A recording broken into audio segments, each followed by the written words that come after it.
just want to know, do I look inappropriate for work?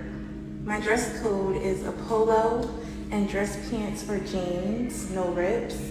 I'm dressed appropriately. However, I was called into the office because I don't have the right body shape. I cannot help my body shape. I got a verbal because of my body shape, and I was told I need to wear bigger clothes. I don't appreciate being body shamed. Oh my God. I'm being body shamed. They don't know what I went through in my life and the trauma that I went through to have to deal with being body shamed. Oh, she milking it. All I want to do is work. First of all, let's take a look at this outfit here. First of all, she said the dress code was dress pants or jeans.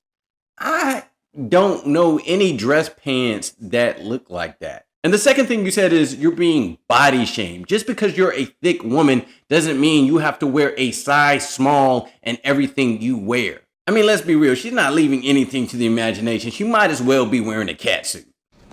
And I'm not being dramatic, but you pulled me away from doing my job to tell me that I have the wrong type of body to wear the clothes that I'm wearing.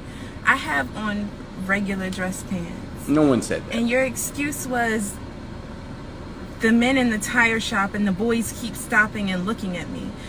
That's not my fault. You Nobody don't know the said type that. of No one said that. hell I had to go through my whole life just for how I look. Oh, you don't know what type of mental trauma I might have from having to be misunderstood for me to come to work to have to hear No, you have the wrong body shape. To wear the right clothes though, because I'm in dress code.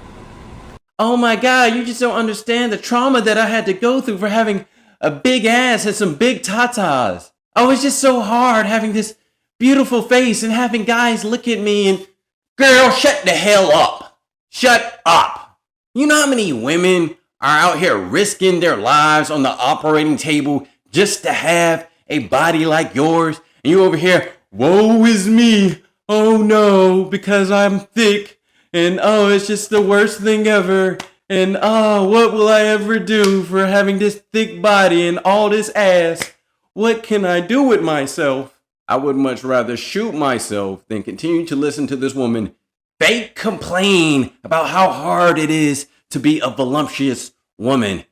Please. Please. No one's trying to hear that bullshit.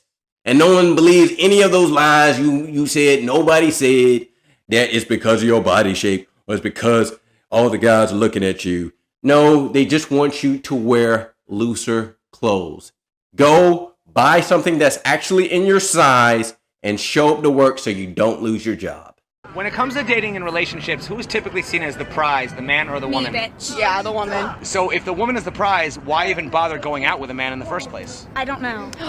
That's a great question. The woman. So who's the prize in a lesbian relationship? Both of them? Both of them. Yeah, oh God. Both be the prize. So then why aren't they both the prize in a heterosexual relationship? Got him. We f***ing got him. Okay, so are women equal to men or are women superior to men? For sure, superior. Okay, so then why do women go around saying they want equality when they actually want superiority? It's just for the look. So people just want to be like, oh, I'm going to go look for this, but they're actually looking for money. Why is it, do you know what the definition of chauvinism is? No. Chauvinism means one sex thinking they're superior to another. Why is it when men think they're superior, we call it chauvinism, but when women think they're superior, we call it feminism? That's a great question. That's a good question. Got me stumped there. Yeah. Great content from the It's Complicated channel. If you haven't checked out his channel already, please go over there and check out his videos. It's some really good quality stuff over there. I've never really seen the prize as a gender thing. But here we have a prize is defined as a thing given as a reward to the winner of a competition or in recognition of outstanding achievement. By that definition, it's usually the men who are competing for the women, and it's usually the man who has to achieve something in life before he can get the girl. And that is why women are typically known as the prize. However, once a man reaches a certain level of high status, that's when the tables start to turn and you start to see the women competing for that man, and that will make him the prize. Everyone has their own definition of what the prize is, but based on that definition, that is what the prize is to me. Keep going, keep going, keep going, keep going, keep going, keep going, keep going, keep going. Lord have mercy. We must stay focused, brothers. We must stay focused. Did you know if you sleep with more than 5 guys, your chance of a happy marriage after 10 years goes from 80% to 25%? Why?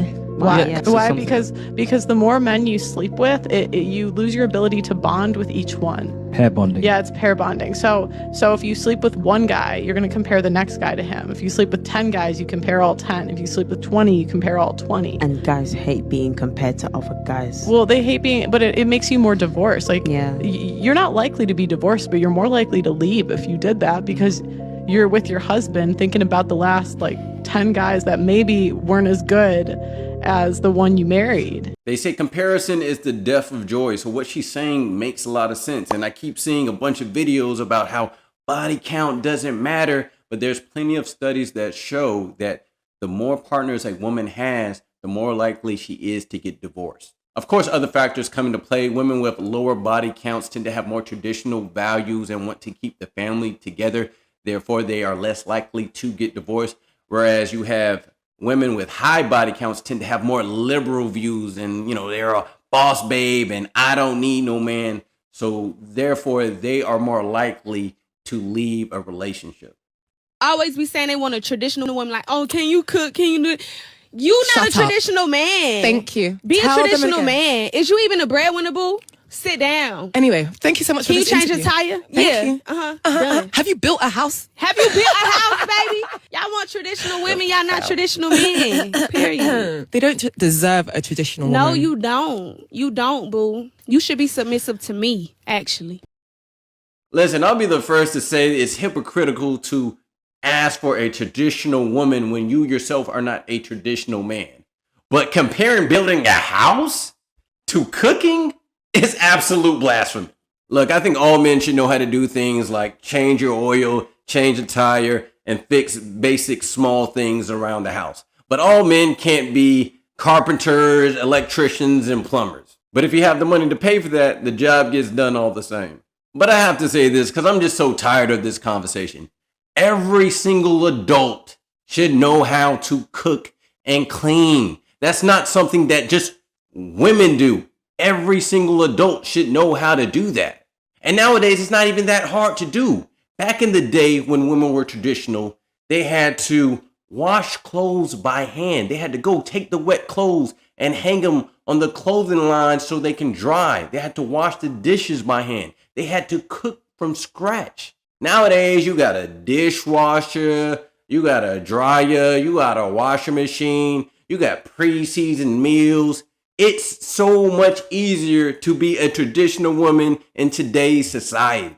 Unless you're raising kids, being a traditional woman is relatively easy compared to back in the day. And if it's just you and your man, you can do laundry, the dishes, and cook all in a 3-hour span and have the rest of the day for yourself. And it's not like you got to do the laundry every day, so I don't see what the big deal is with being a traditional woman. However, there is a trade-off, and that means, fellas, you got to pay the bills. Here's what I would advise. Fellas, instead of asking for a traditional woman, ask for a woman who is a nurturer, because that's the kind of woman who's going to have a plate of food ready for you when you get home from work. Now, she can turn around and say she wants a provider, but that doesn't necessarily mean that you are a traditional man who pays all the bills. You can provide in many ways. And this way it gives you a little wiggle room to negotiate. But at the end of the day, it's all about reciprocity. You want to make sure that both sides are equally contributing to the relationship. Well, all right, guys, that's all I have for this video. Thank you guys for watching. Please let me know what you thought of the video. Which points did you agree with? Which points did you disagree with? Go ahead and leave your comments down below. And if you want to see more videos like this, go ahead, help a brother out and hit that subscribe button. And if you got anything out this video, hit that like button. This is Agree to Disagree. I'm out.